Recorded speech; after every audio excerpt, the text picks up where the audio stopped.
Have you ever had a chicken that has a hook beak or a split beak like this one?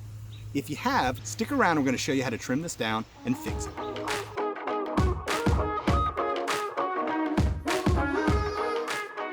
All right guys, welcome back to our channel, the Purpose Driven Homestead. So we have a chicken here who has we have a decent sized flock, and even though we try to watch them and keep an eye on them and make sure they're all in healthy condition, sometimes they scurry over in the corner or they're a little less sociable than some of the other chickens. And this one is one that we noticed a few weeks ago, actually had a split beak. She must have been growing it out over the winter where she wasn't. What happens is chickens will wipe their face on the soil or rocks if there's any in there. And as they eat, so they'll sweep their head back and forth as they're eating. Some chickens don't do this, or they don't do it enough, and they form beaks like this. And so this hooked beak actually is a split beak. And if you look here, you can see that this beak is split right down the middle. And that's what's happened is as she continued to try to eat, she got a little bit too long. It got over this bottom beak.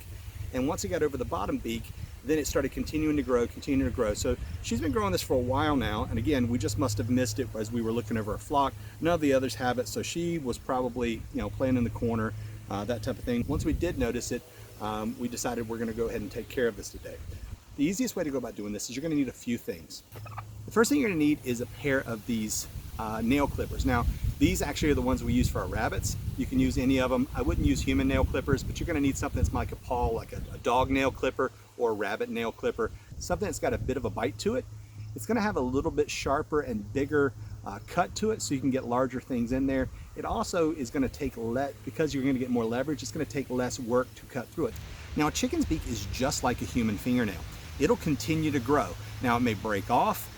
If you don't trim it though, it will continue to grow until the point that it starts creating problems. Now, this one we've kind of called Bucky here for a little bit now. Once we saw this, we wanted to come in here and fix it, but for the last few weeks we've called her Bucky as we've seen her eating. It does prevent sometimes these chickens from being able to eat as much. So we want to make sure we take care of this before she starts having a problem eating. Now, she's had no problems eating. I actually watched her for the last few days. No issue at all with her eating or drinking. Again, now the things we're going to need are our clippers. Nail clippers work great for dogs, cats, rabbits, anything like that. That'll work. We're also, in addition to this, we're going to use a sheet. We're going to wrap this sheet around her just to keep her calm, kind of keep her from flapping around. Also keep the claws. She has some pretty big claws down here, as you can see. So we're going to keep those from, as she gets a little nervous, we're not going to hurt her, but we want to make sure that she stays calm. And so wrapping her up like that allows her to stay calm. It kind of keeps her together, keeps her from clawing us, and it also will slow her from moving quite as much. Last thing you want to do is be trying to clip it and then she flap her wings and it gets you rattled and you wind up cutting her, hurting her. So we want to do that as well for our safety and for her safety as well. So we're going to use that. So we've got our towel, we've got our clippers, and one more thing. And we're going to probably use our glove while we do this. But the last thing is we actually have some of these. So these are nail covers. Now, these are obviously designed for cats or for dogs. What you do is you put them on the nails of the dog or the cat. I think these are actually for cats. You use them on the nails for the cat, and then as the animal walks around, it will keep them from scratching your floor up as bad and from clawing you, right? It kind of dampens it. Now, we're probably not going to use these on Bucky's, but we are going to use the nail glue out of here. But what you can do is, I'll show you a picture of this in a second, but you can actually pull these out, figure out which one fits the beak, and you can fit it on and glue it to the top beak, and allows it to pull together. We're probably just going to use the nail glue and push it together because she does have a split that runs down the middle of her beak. And we want to make sure that we take care of that so it doesn't continue to split up and cause this problem again. So we're going to cut that excess top beak off, and then we're going to try to glue this beak together so that as it grows out, it will grow out in one piece and she'll have a solid beak. Now, hopefully she's going to continue to do the right thing and wipe her beak as she eats, and that should keep it down. But we're going to keep watching her and see if it continues to grow out. If it does, we may have to do this again. Now, you want to keep your chicken calm. And obviously, now you can see very close up here, this is the part we're going to try to trim off, as I'm going to try to turn her beak a little bit, turn her head. Now, she's not going to be caring for this too much, but you can see here, there's a split right down her beak. And we are going to try to cut this. You see where the dark part is here? This dark part is where all the veins, this is still live. Just like your fingernail, this will be cutting into the quick here. We don't want to hit that. What we want to do, it's okay, honey, it's okay. What we want to do is we want to get this so that it lines up And you can see this bottom beak comes out here. It's okay. You can see this bottom beak comes up right here. We're going to trim off all of this excess right here. Try to shape that a little bit so that it matches the other side. And we have to trim that a little bit as well so that hopefully we can get it basically to right here. Then we're going to take the glue, we're going to go right down the center piece right here, and we're going to try to glue it together. We'll push a little bit. Now she's probably not going to like that. We're going to glue it a little bit so that hopefully that then doesn't repeat and we have a good beak. And as this grows out, she'll continue to wipe on either side, and that's what will allow her to wipe the excess or file it essentially off. Now we're going to go a little bit at a time here. So we just take a little bit off so we don't scare her too much. You get in here, she's not going to like it. See, didn't hurt her at all. This is all dead. So we're going to continue to take it a little bit at a time. It's okay. See? We're going to reassure her a little bit between them so that she knows there's no problem. She's okay. And we've gotten quite a bit off already. And we're going to continue to cut. And here we got quite a bit that time. I'm going to watch it. I'm going to look around here, see where this is coming up to. I'm going to trim it a little bit further. She's not happy about it, but that's okay.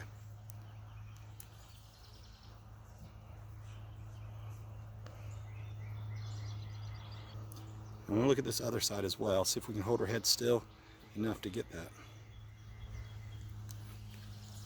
All right, we got that side.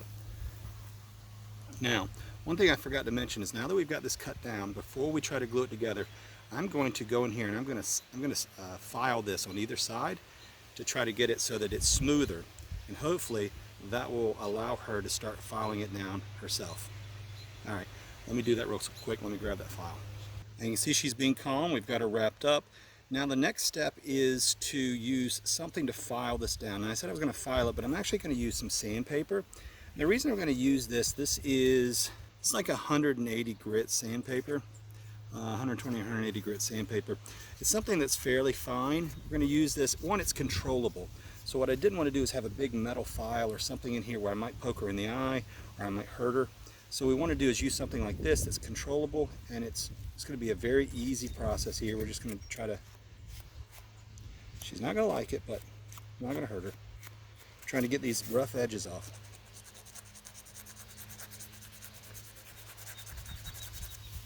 You can see here how it's just like a nail, so it's filing it down.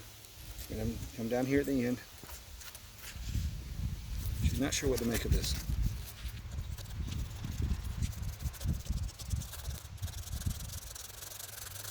She's actually doing better than I thought she would. You see it now, it's starting to look a little bit more like a beak.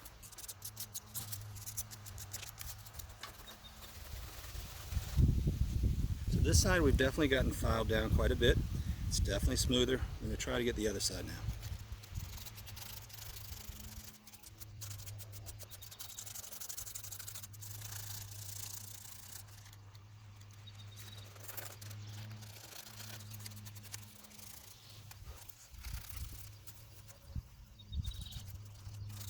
Because I'm right-handed, the other side is the easier side for me to get to and hold her, because I'm holding her with my left hand and using my right.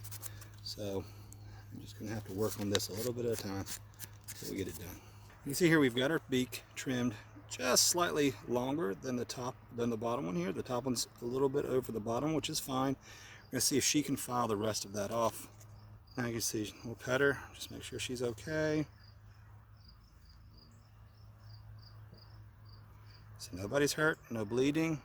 So we still have this crack that we have to address. I'm going to show you the kit that I was talking about earlier. And you can see that this is made for like dog paws, cat paws, that type of thing. It's got nails, glue in here that you can use. You can put these on. And then these pieces can actually be used on the paws. Now, you can actually use these on chicken beaks as well. And I'll show you kind of how that would go. Now, depending on exactly how stylish you want to get with this, you can get pretty snazzy. We probably won't go quite that far. We'll probably use one of these clears. But if your chicken's feeling really fancy, now these come in different sizes. but this is a small. You can get bigger ones for things like dogs and that kind of stuff, but these are the ones we thought would be best useful for chickens. And again, we're probably not going to go down some of these fancier ones. We'll probably use this clear one. Now I'm going to do this just to kind of show you how this would fit on. So if we were going to do this, which we're not, but if we were going to do it, she's not happy about it at all. You would slide this right over here. You have to open the end down here and get one that fits, but you can see how this opens here. You would slide that on and it would sit right over on the beak like that. I'm not going to use this today. I'm just going to use the glue, but a lot of vets will actually recommend that if you file this down enough, you can then use this on top here and it'll hold that beak together. But we're going to try to do it without that today. So I'll link all this in the description below if you want to use this. This is the glue. We're just going to take the top off. Then we're going to take this pink piece, is just a smaller applicator that screws onto the end down here.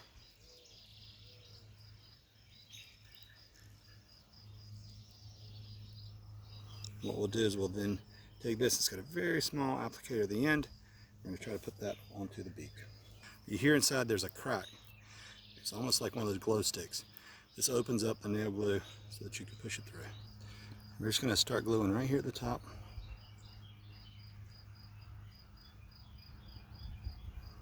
Let that dry for a second. You don't want to put too much on there so that it winds up running in her mouth. And cut it again. And these small applicators are great for this. All right, guys, now you can see here, she still has a little bit of a split at the end. And what we did is we didn't want to put too much glue in here so it would run down in her mouth. And so we decided to stop here. With the top section up here glued, what we'll do is we'll continue to monitor it. And now that this is filed down and we've trimmed it down, the idea is that she should be able to keep it under control. The split should grow out quite a bit, and then we may come back and trim it again. But we'll continue to monitor her. Obviously, she'll stick out because she's got that split. The other girls don't have it in our flock, so we'll look for her. But I hope this has helped you. If you have a chicken that has a split beak or a hook beak like I showed you a minute ago that has protruded over her bottom beak considerably, then that's the way you go about trimming it. I wouldn't go much further up than this, because if you do, you're going to wind up getting into some of the blood vessels and you can cut her. If you do, always make sure that you have a towel or some gauze around as well so you can stop the bleeding. And they make also certain types of blood stops that you can buy. You can buy them at the drugstore for men when they shave. Same kind of deal. It's a white stick. Normally you can use that and you can stop blood on things like this as well, on a nail or on a beak. But you want to be able to stop that. But you want to go ahead and have a towel ready so that in case you go too far. But I encourage you, it's always good to stop early and then do it again if you need to. Because you can't put it back on, and we want to make sure that we don't hurt our chickens or in any way kind of cause them any discomfort, because it's just like a hangnail, except imagine if you were eating with it, right? So she's going to be, I think, in a good spot. We'll continue to monitor her. Guys, if you've enjoyed this video today, please click that subscribe button, hit the notification bell. That way you don't miss any of our videos at all. And we'll see you next time on the Purpose Driven Homestead.